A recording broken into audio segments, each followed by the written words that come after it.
Well, hello, Young and the Restless Daily Recap fans. Today's Daily Recap is for Monday, November the 28th, 2022. Monday, November 28th. I hope everybody had a safe and happy holiday, didn't eat too much. Woo, goodness. Let's jump into the Young and the Restless. But before I do, please hit the subscribe button right here in the bottom right. Subscribe, everybody. Let's get going. Let's get started. Let me get my notes from the Young and the Restless here. Today on the Young and the Restless, we had a pretty good talk between Lily and Devon. Lily and Devon. Devon finally opened up, finally, and told Lily what he had done. And she was like, wow. she just, she wasn't the Ashley when she found out Abby told her she cheated. Things happen, honey. Things just happen sometimes. No, woo. Lily's like, no wonder Amanda left town. Yeah, ooh, So anyway, he says, well, if you're trying to help me make me feel better, you're not. And she says, no. I'm not judging you, but I understand Amanda's reaction, because look, Lily's been cheated on by Kane. I don't think Lily almost cheated with somebody on Kane. Was he a photographer guy? He used to be her photographer when she was a model, I think. They got real close. I don't know that they actually slept together because that guy ended up turning into something dark, right? I don't know if it ended up him being around the time when Hillary hit the scene, and he ended up being a friend of Hillary's. And when she drugged Kane, he took pictures of Kane in bed with Hillary. Or it may have been earlier than that, because part of me thinks this happened. Lily was younger during the first time she and Kane were married. Because they've been married multiple times. But anyway, which is why, look, bring Kane back. We will be due for round 3. Okay, really. So anyway, they got on the topic of her and Billy. And just the reflection and the look on her face, she got a little bit deeper than this look that I could capture. I was trying to capture the other looks, but either her eyes were closed or it just wasn't happening right. So this was the best I could get. But she was saying, Billy and I had this spark and this magic. And we even had that when we were working together. So she says she doesn't know if a lot of it had to do with them working so closely together, but she says, I notice now there's more of a disconnect, a divide between not Kane, Kane's on the brain, between Billy and I. She says, when I get up in the morning, he's already gone. And then I'm working all day, you know. So she says, I don't know. I mean, what I'm saying is I'm still going to try to fight to keep the relationship together. She says, but I just don't know. I don't know where we're headed. And Devon is like, and she goes, and I know you always warn me about, but he goes, no, I would never say I told you so, Lily. He goes, I'm the last person that could say I told you so about a relationship, really. He says, I've always just wanted you to be happy. And it seemed that Billy made you happy. So, okay, you know. So then Daniel came over because he was going to pitch to them. Devon wanted to have it at the house because Dominic was going to be dropped off. And Lily was perked up when she saw Daniel. Woo. And they sat down and Daniel's like, so no, Devon says, okay, so what about this idea? And he goes, aren't we gonna wait for Billy? And Devon said, oh, no. Billy left the company a couple days ago. Or actually a little while ago, I think he said. And he goes, so it's just you and me and Lily. And so he dives in and he pitches this idea for a gaming platform. like a gaming platform, kind of virtual reality metaverse kind of thing, but one that's going to also include self-help. Let's figure out how they're going to incorporate that into it. But okay. So then, of course, they brought in some stats about the gaming industry is $1 billion industry. But mind you, they would have to build this platform from 100% scratch. And it'd be expensive. He's like, but with Chancellor Winter's infrastructure, that it could be, it's doable, definitely doable. And so Devon is like, I never thought about that, but I do know the numbers on the gaming industry, so I don't know, that's going to be interesting. And Lily says, you know what? I like the idea. I like it. And Devon's like, I mean, it's definitely, so Daniel said, let me shoot you some numbers. So he shot them both some numbers, and Devon said, you know what? I'm interested in seeing more of your research, because you're going to have to get some research done and do research on this. But I'm interested. This is an interesting idea. And Lily's like, I like it.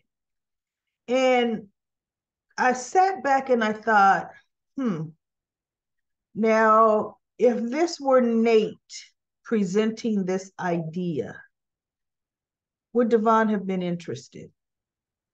Because look, Daniel is new to this. This will be the first time he's done this venture.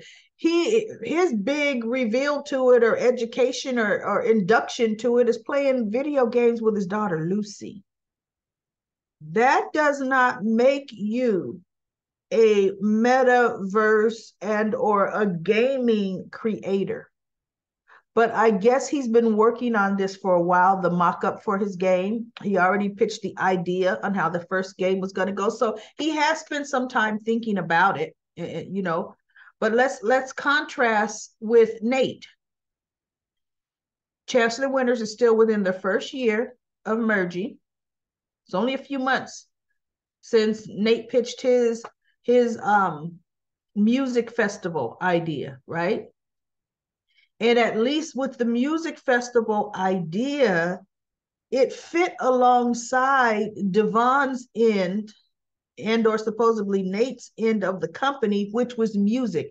And Devon his artists have participated in music festivals. And it's not that Devon doesn't know the industry. He just felt with the company merging, it was a lot to try to take on. Them hosting a festival versus putting some of their artists, their key artists, headlining in these music festivals across the globe. So there was a difference. But I'm just saying, look, this is completely going out of the whole realm of Chancellor Winters, and they're both willing to go for it. But then again, that was a way to bring Daniel into Chancellor Winters, his character. So, we shall see. We'll see how is this going to turn out. How is it going to work out? We have Talia Robinson, I think her name was, meeting with Nikki and Phyllis. And they're talking about Diane's connection with Jeremy Stark. And Jeremy Stark's getting ready to get out of town. And, blah, blah, blah. And do you know, Talia flipped and did a 180 on them? Said, look, I'm an investigative journalist, and this is a bunch of hearsay. And I don't deal with gossip and hearsay. And you ladies, this is more and more looking like a personal vendetta versus. And I thought, what are you talking about, chick? They're talking the same tone they've been talking from day one. They're talking the same tone as when you would fly into town and say, ooh, let me tell you what I heard about Diane. I heard, yes, my somebody she knows got my editor to pull the plug. Yeah, I mean, no, she was knee deep into it too, taking all kinds of notes. But somebody, if you ask me, somebody has gotten to Talia, whether it's Jeremy Stark, and wants the plug pulled on it for Diane, because perhaps he wants things more under the radar for what he plans on doing. He doesn't need big scrutiny on Diane, if he plans on enacting revenge, right? That's just my theory. Because she's like, and you know what? Pretty much like, don't contact me again. And Nikki and Phyllis were looking at each other like, well, what Dr. Jekyll and Mrs. Hyde just walked out of here? What? Huh? Yeah, go figure. And I said, well, look, did her book deal flop? What happened? Because we knew she was writing a book on all of them, but I guess maybe the publisher said, nah, you know what, we're going in another direction. So there Talia walked out on them. And then Phyllis is saying that she was going to keep pursuing it, you know. And she says that, you know, we still got to find a way. And Nikki's like, well, you know what? We have to be careful.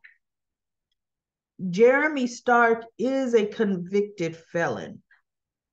And we need to be, well, no, exactly. That's why it'll make fear into Diane. That's why we need to do it. And I'm thinking, wait a minute. See, Phyllis isn't thinking. Nikki at least is stopping for pause, thinking about this. But Phyllis, no. So we're going to bring a convicted felon in your daughter's orbit. That's what you're going to do, Phyllis. And when things go awry, you were the one that brought him there. Let him find Diane on his own. Stay out of it. See, Phyllis is about to right now, they haven't had Phyllis getting into any trouble. They're about to make her get into trouble. 100% about to make him get into trouble. Watch if Jeremy comes to town, Phyllis tries to snuggle up to him to see what she could find out about Diane, not truly understanding how dangerous this man can be. We shall see. I mean, hopefully with Daniel in town, you know, he can kind of ground her a bit. Let's hope, right? Here's for hoping. So then we have, oh my goodness, I didn't want to see this. I get so sick of seeing it. Diane, she and Jack don't work. They obviously don't work. She comes over. Wasn't that a good dinner last night? Well, couldn't you have talked about that on your coffee break at lunch or coffee break at work? But we got to come over to the house and, oh, how great it was, little Harrison. And thank you so much for inviting me, Jack. But I don't know.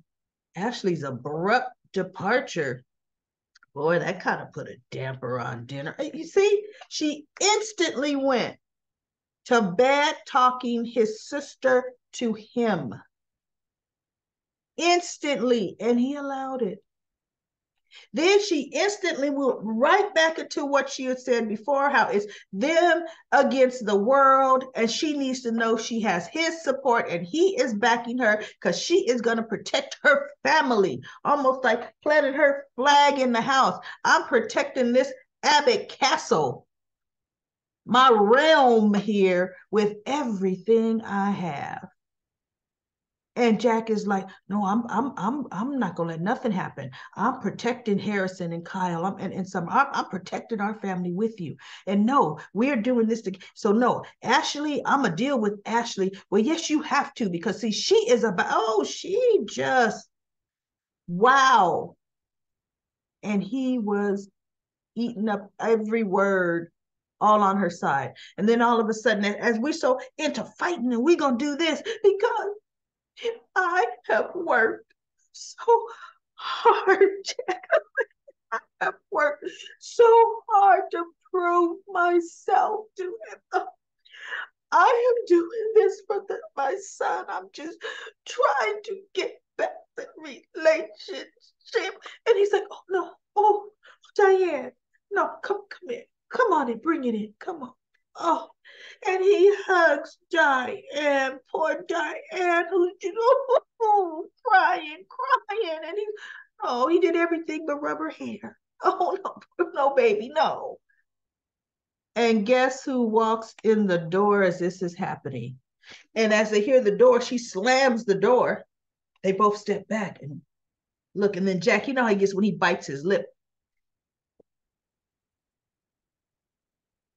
And Diane she's looking at Ashley like, yeah, what you gonna do? Yeah. So it's gonna be on tomorrow with yet another round because see, just yesterday, I mean, yeah, the night before, Diane was talking about you better get on board, Ashley. I'm your best hope and blah blah. Oh, now we got round two, round two.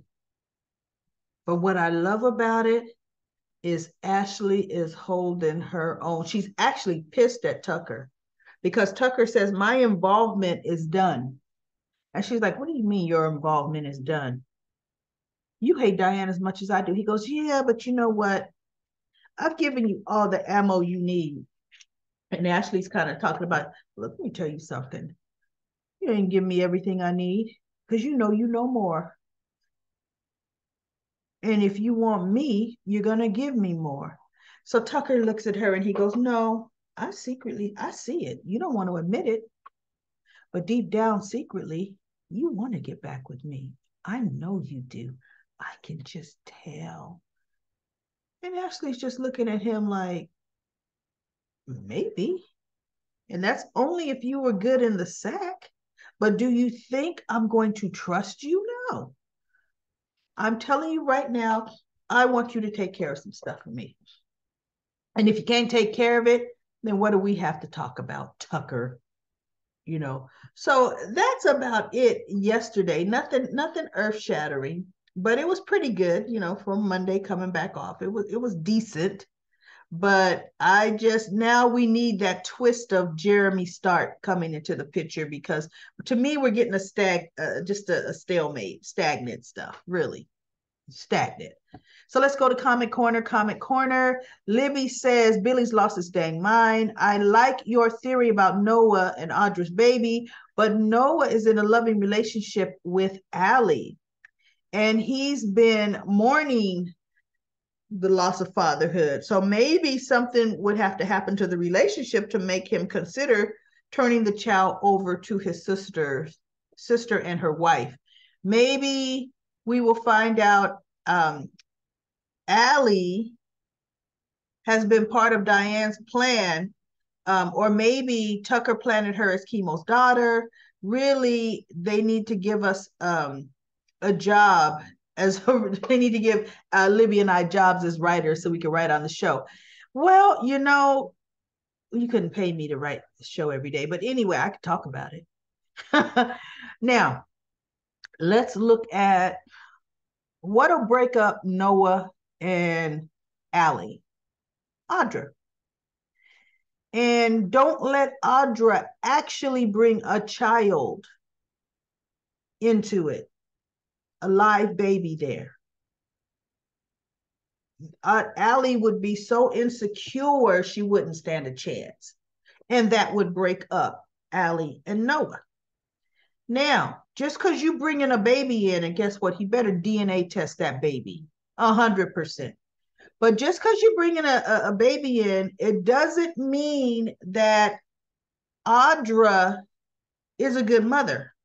If she does have a baby she brings in later, that's telling you what kind of mother she is because her child isn't with her. And you told the father the child died. So there we have it. Allie is unstable. Noah said it. She's very volatile. I mean, she's a mess, a hot mess. So she's still going to be a hot mess. Something would happen to her, leaving Noah just with the kid on his own. And perhaps that's how Mariah and Tessa would end up with the baby. And then Dito says Tucker isn't going to send a limo for Jeremy Stark. He's going to send a Bentley. Oh, that's right. Everybody loved the Bentleys, right? And then Libby puts some emojis, smiley faces. And then Annette says Tessa is Tessa ready for a child? And Libby says she is.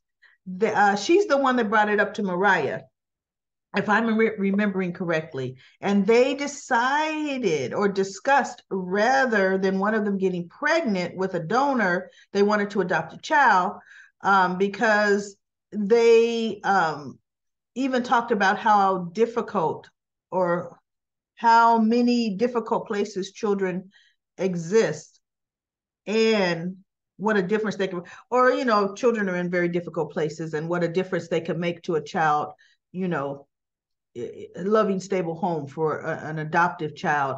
And then he says, so it makes me wonder why they're trying for a newborn. I know, because if you're trying to get a child out of the system, they're already 2 and above, sometimes 5 and above. Yeah, there are babies, but, there are more older children than babies. And Lashunta says, I love seeing Phyllis so happy. Diane loves to dig at Ashley. Yes, she does, right? And Jack, like she did with Phyllis. And Jack says nothing, like he did with Phyllis. But tell Ashley to play nice, Ash. Yeah, why wasn't Phyllis there? You're talking about a Thanksgiving dinner. Diane made it a point to ask Summer about Phyllis. Where's your mother? You know, Nate should have left well enough alone. I know. I don't know why he walked over to Tucker, but Tucker is a hot mess when he's doing the same thing. Elena, dumb. He just stood you up. I don't want to hear anything from Elena's naive self. Ashley wants Diane gone. Why haven't she confronted Tucker about your both financial records? Well, she did, yes, on today's show. I'm glad everyone was nice to Chelsea, and it's Lily's attitude. For me, Billy is doing too much. It's not so much Lily's attitude for me. She sees Billy, that their relationship isn't, as she talked about it, is in a divide. And now I see part of this divide is another woman. Yes, we do know the circumstances. Yes, we do. But Billy's going to go down this rabbit hole and pretty much abandon his relationship with Lily and then want to come back months later. No, Billy. No, Billy. So anyway, that's the comments from Comment Corner. Thank you so much for your comments. I am looking forward to tomorrow's episode on The Young and the Restless. I will see you then.